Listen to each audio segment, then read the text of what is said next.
Bueno, ¿qué tal? Bienvenidas, bienvenidos a la cueva de Contexto. Tenemos hoy un cartel de lujo y estamos felices de que hayáis venido y de tener aquí a Rafael Poch, el maestro Poch, que, bueno, yo creo que es una de las personas de España que más sabe de Rusia y Ucrania, y que hemos tenido la suerte de que, como algunos otros periodistas, se fuera a tiempo de la prensa mainstream y de tenerlo disponible para que escriba en contexto sobre este asunto que prácticamente se ha puesto de demasiada actualidad últimamente. Bueno, los artículos de Rafael ya desde hace un par de años o tres en la revista han sido de lo más leído que hemos publicado y eso ha ido simplemente a más, cada día más. Y bueno, nada, cuando se empezó a poner la cosa tensa, pensamos que teníamos que hacer un librito para intentar explicar un poco el contexto de lo que estaba pasando, y con tan buena suerte que Putin decidió invadir Ucrania cuando el libro ya estaba a punto de ir a imprenta. Así que hubo que parar y volver a empezar. Pero bueno, en 2 días la verdad es que Rafael le dio la vuelta y asumimos la nueva situación, y el resultado está en este pequeño libro, que es el primer volumen que publicamos en una nueva colección de contexto que se llama Movilizados, y que van a ayudarnos a presentar hoy Olga Rodríguez, nuestra compi favorita, periodista, y Pablo Iglesias, al que no sé ya si llama periodista o no, porque parece que también se dedica a esto, aunque a algunos parece que le quieren negar la posibilidad de serlo. Así que bueno, estamos felices de tener a Pablo también, que es compañero del Consejo Editorial, y sin más le voy a dar la palabra a Pablo Iglesias para que introduzca la acto. Haremos unos 45 minutos de debate y luego media hora de coloquio, en la que esperamos preguntas y no reflexiones río, por favor. Sin más, le doy la palabra a Pablo. Muchas gracias por venir.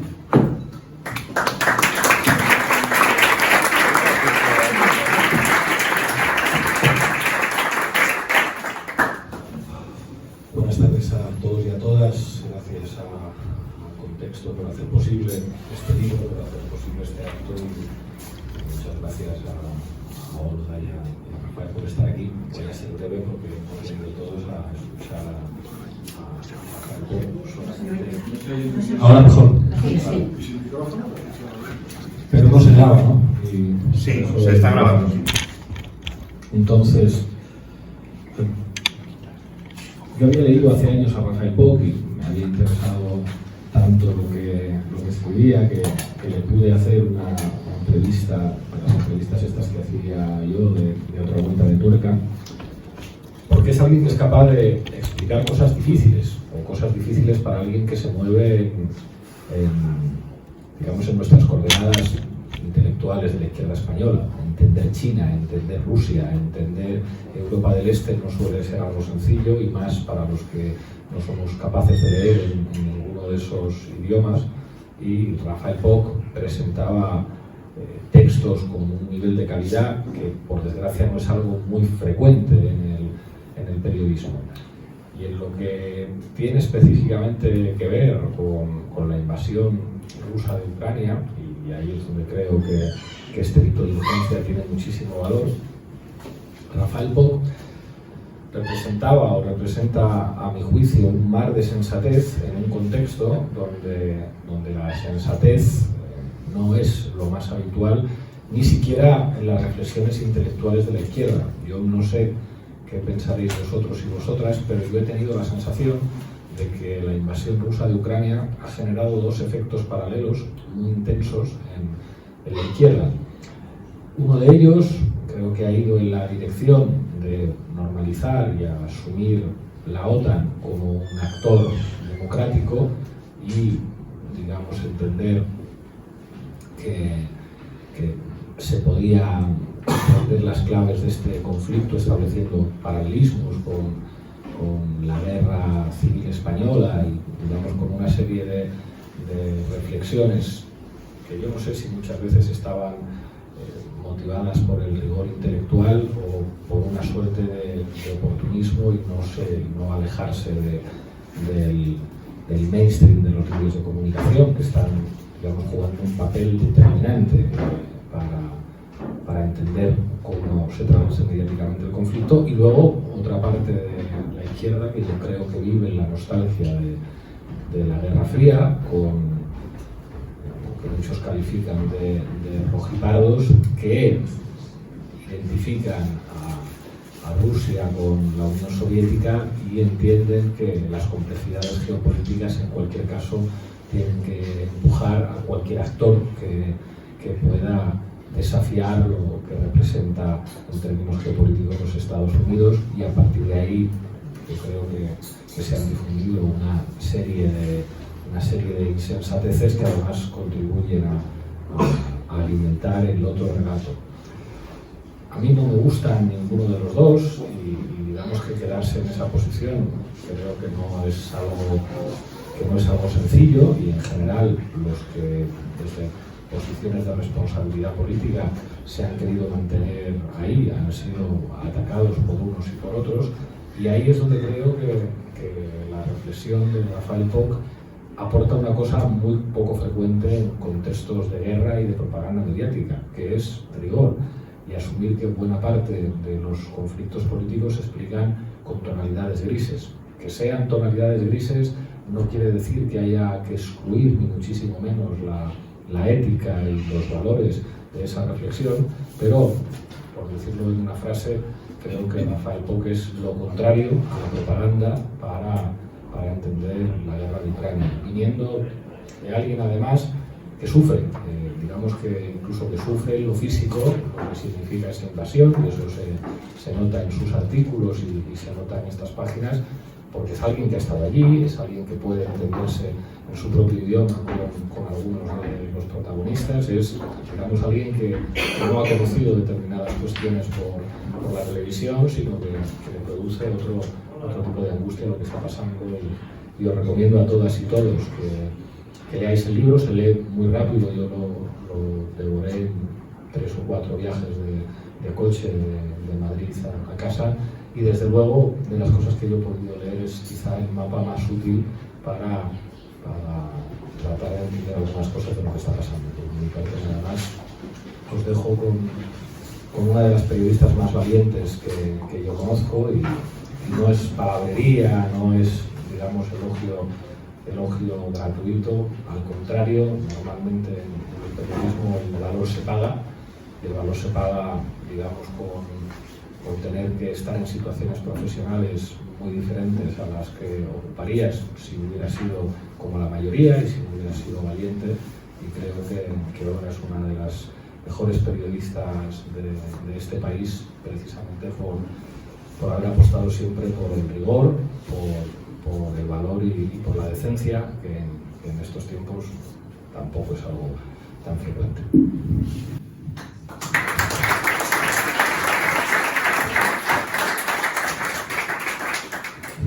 Gracias, Pablo, gracias, Rafael, por este libro, gracias a todas las amigas y amigos de Contexto.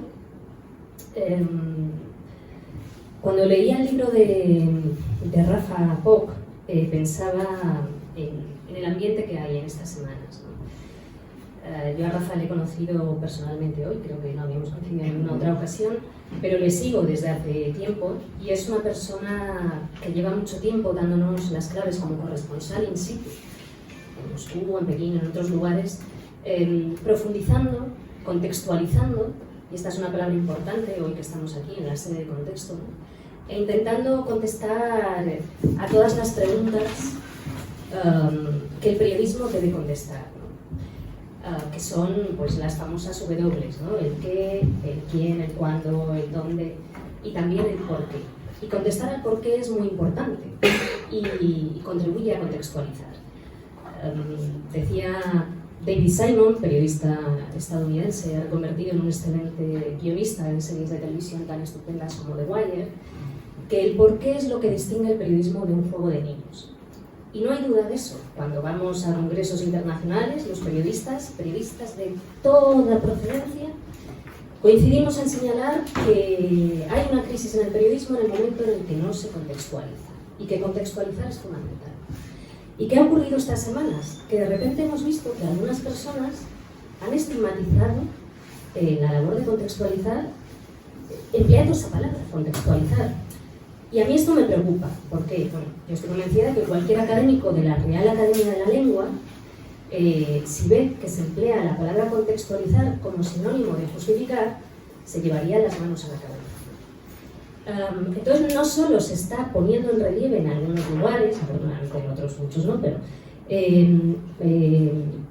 la estigmatización de la contextualización, o sea, el valor de la contextualización, perdón, sino que además se estigmatiza. ¿Y por qué cuento esto? Porque en su libro, La invasión de Ucrania, como nosotros están grabando lo nuestro, es un libro que se lee de un tirón y que da muchas claves. Rafael hace lo que lleva mucho tiempo haciendo, contextualiza, contesta a muchos porqués, da datos, explica, te ayuda a entender mejor por qué pasan las cosas. Y te recuerda que la historia no empieza hoy, que hay unos precedentes, y eso es importante, ¿no? Frente a estos reduccionismos y también a esta mirada binaria que mencionaba Pablo ahora, ¿no? En la que en muchos lugares vemos que hay tendencias y tomas de posiciones, ¿no? Con un ambiente muy belicista, tomas de posiciones por un bando u otro sin espacio para los matices. Me decía ahora Rafa que él siente dolor con todo esto que está pasando, y yo lo entiendo muy bien. En otros lugares y en otras circunstancias, la vinculación como corresponsal, como enviada especial, como alguien que vive en un lugar, en una región durante un tiempo, cuando las poblaciones de esos lugares sufren, evidentemente se sufren. Y él me decía, claro, yo conozco pues tanto población ucraniana como población rusa, que en estos momentos pues lo está pasando mal. Yo menciono a menudo un verso de Federico García Lorca, de Poeta en Nueva York, que dice que debajo de las multiplicaciones hay una gota de sangre de pato. Debajo de las divisiones, una gota de sangre de marinero. ¿Qué quiere decir Lorca en ese poema hermoso y que es mucho más largo? Bueno, que detrás de los números, de las cifras, de las estadísticas, de los porcentajes, hay personas con nombres, con apellidos, con historias, con sufrimientos, que siempre, una y otra vez, de forma sistemática, una y otra vez, son las grandes víctimas de las guerras y de los conflictos. Y es inevitable cada vez que ocurre y que estalla una guerra de estas características y que se instala un clima extremadamente belicista, pensar en otras historias anteriores, ¿no? Yo en estos días, pues claro, pienso en amigas iraquíes, sirias, libias, afganas, palestinas, yemeníes, egipcias, que han comprobado y siguen comprobando cómo todo sufre un gran reduccionismo, tergiversaciones, propaganda, y cómo se hace política de la mala. ¿Y cuál es la política de la mala? Esos discursos que justifican el enriquecimiento a través de la sangre de estas personas que estamos hablando, ¿no? A costa de los pueblos, de la gente, una y otra vez. Y una y otra vez las guerras hacen de la paz algo con muy mala prensa, ¿no? Y lo estamos viendo estos días.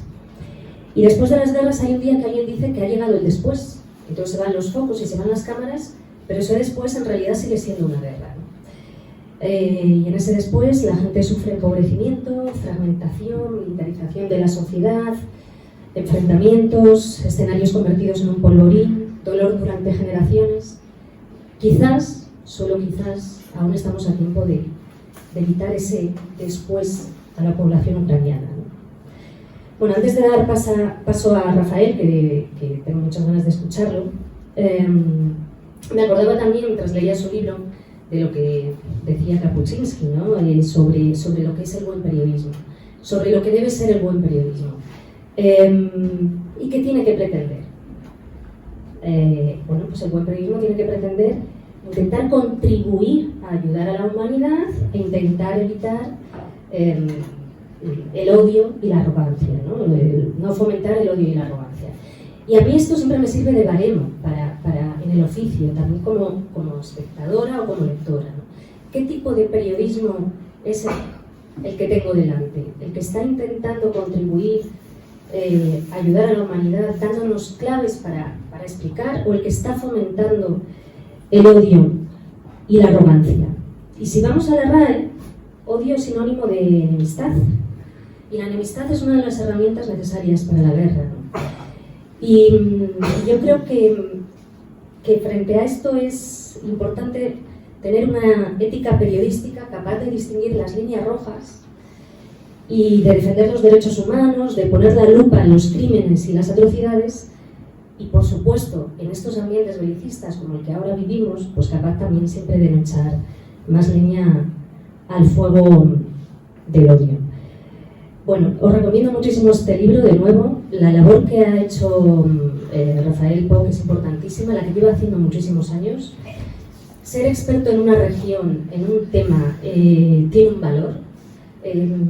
Llevar años estudiando, observando una realidad en profundidad, analizándola, indagando en ella e intentando contextualizar y contestar a esos porqués de los que hablábamos, tiene un valor, debe tenerlo. Y Rafael Poch tiene un valor, y este libro tiene un valor. Gracias por escribirlo.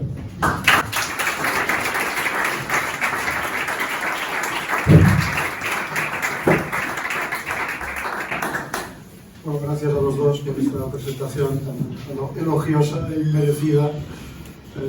En fin, este librito es muy poca cosa en realidad. No quiero hacer antipropaganda, pero es una cosa hecha rápido, es una cosa que junta artículos de periodista, eso nunca suele tener un buen resultado. Lo que pasa es que la situación lo requería, ¿no? Explicar un poco, y ya es el segundo libro mío en esta línea, ¿eh? El anterior, el comprender la Rusia de Putin, fue un poco lo mismo, un poco, ¿no? Escribir algo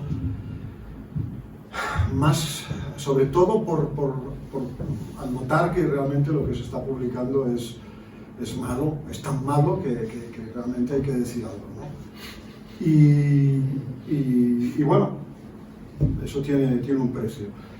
Pero también tiene una ventaja, y es que es salir al paso de la situación, y esto es lo que he intentado hacer este libro, ¿no?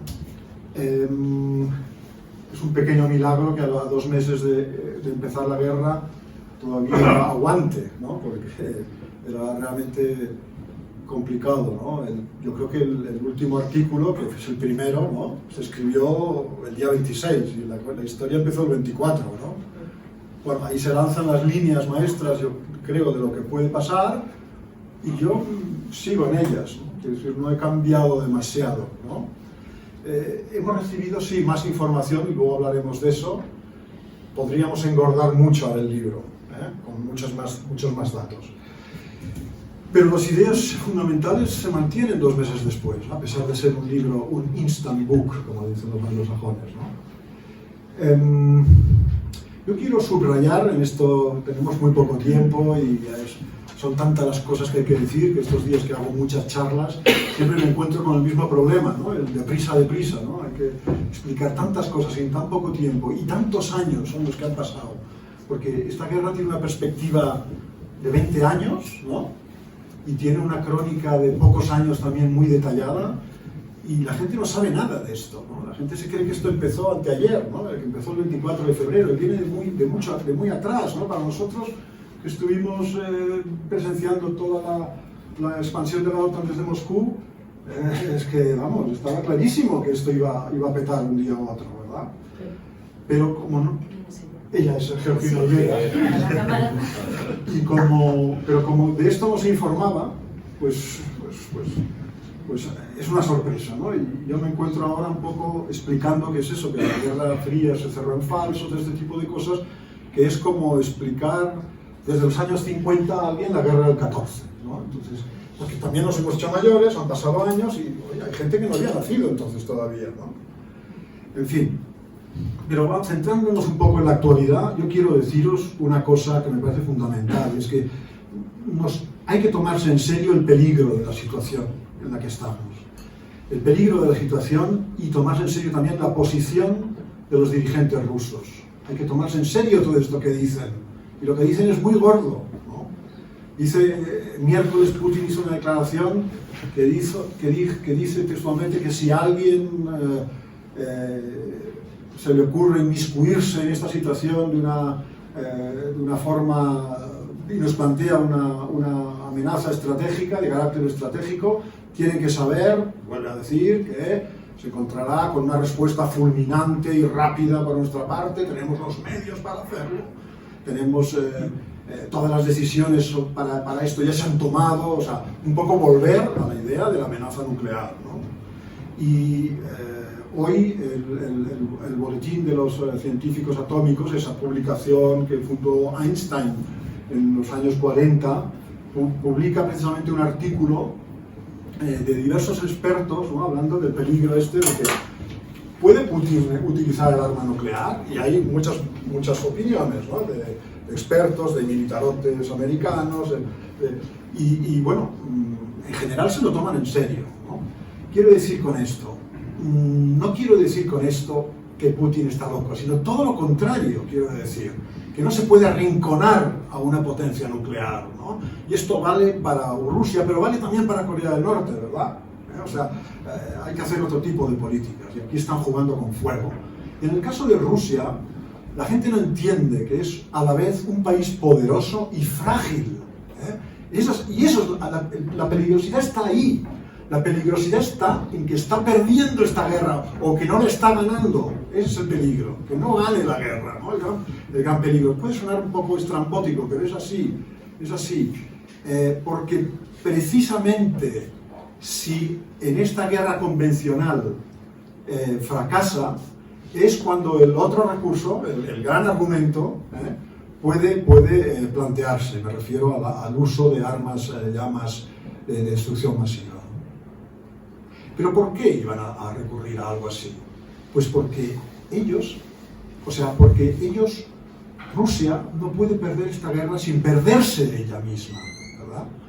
Porque si se pierde esta guerra, Rusia entrará en una fase de caos,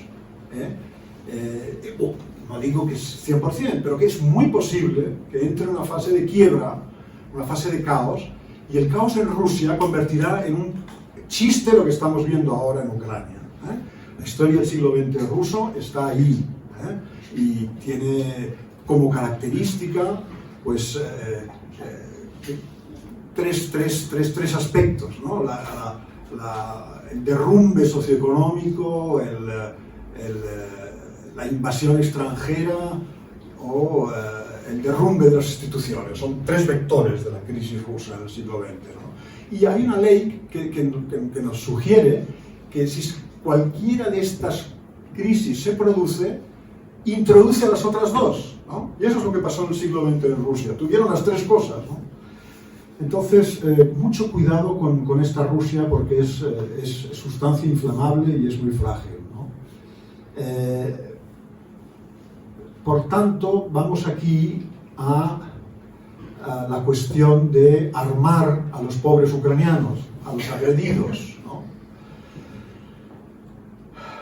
Quienes plantean la cuestión en términos morales, ¿no? Yo creo que no entienden, ¿no? Y que hablan de campismo, de antiimperialismo unidireccional y todo esto, no entienden la situación, no entienden este peligro que hay detrás de esta guerra, ¿no? Ni Siria ni El Salvador. Yo cuando era joven trabajaba para un diario alemán en Berlín que organizó una campaña Armas para El Salvador, ¿no? Porque la asamblea del diario decidió que la mejor manera de ayudar a la guerrilla salvadoreña era pues armas, ¿no? Suministrarles armas, y se hizo una suscripción popular, Armas para El Salvador, ¿no? Pero no es lo mismo Ucrania que Siria y El Salvador, ¿no? No sirven como analogías, ¿no? Analogía es Cuba del año 62, la crisis de los misiles, ¿eh? Es eso lo que nos jugamos, ¿no? A estos muchachos, y a algunos no tan muchachos como Etienne Balibar, que es una persona a la que yo respeto, ¿no? Pero estos muchachos de Mediapart, ¿no? Me parece que no entienden lo más fundamental, ¿no?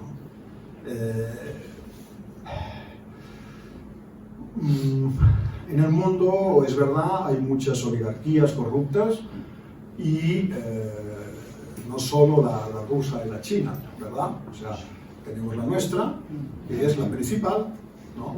El nuestro es el imperio más dañino, es el más destructor, es el más agresivo, y que en su interior tenga determinados márgenes de pluralismo es algo que nos viene muy bien, pero que no es extrapolable a su acción exterior.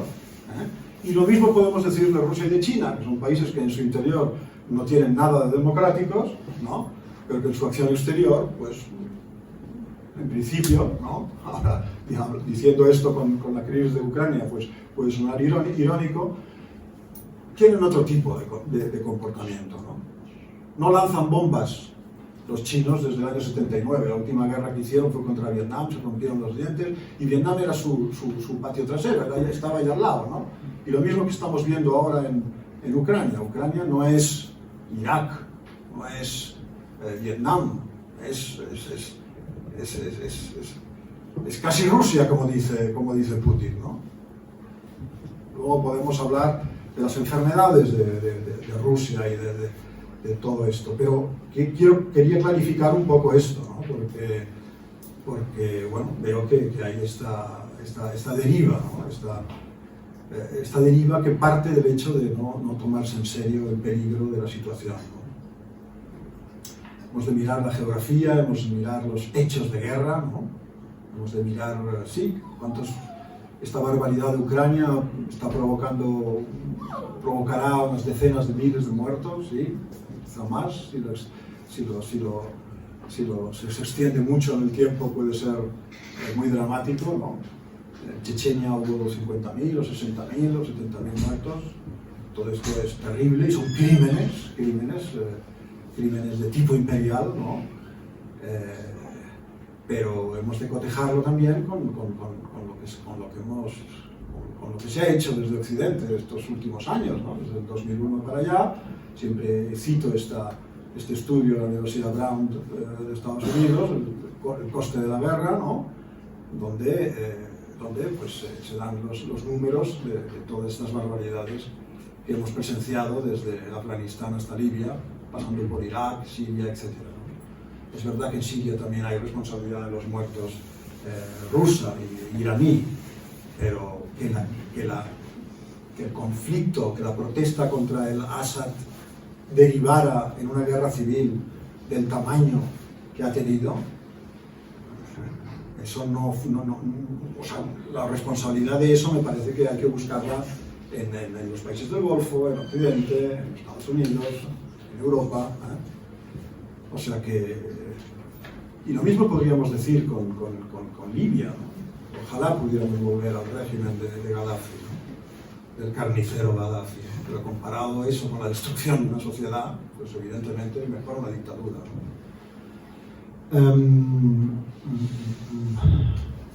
Así que dejémonos de tonterías, de quién es el tonto útil aquí, quién es el tonto útil aquí, ¿no? Quién es el imperialismo selectivo de todos estos conceptos. Hemos de saber de lo que estamos hablando, ¿no? Sí, a los compañeros de la izquierda de Ucrania, que no es homogénea, hay muchas opiniones, la izquierda rusa tampoco es homogénea, hay muchas opiniones. Kagarlitsky, que publica un artículo en Contexto, no estoy en absoluto de acuerdo, dice que todo es mentira, o sea, no tiene nada que ver la geopolítica con esta guerra, es simplemente una cuestión de cohesión nacional del régimen ruso. En fin, conozco a Kagarlitsky hace muchos años y, en fin, no me extraña este tipo de posición, ¿no?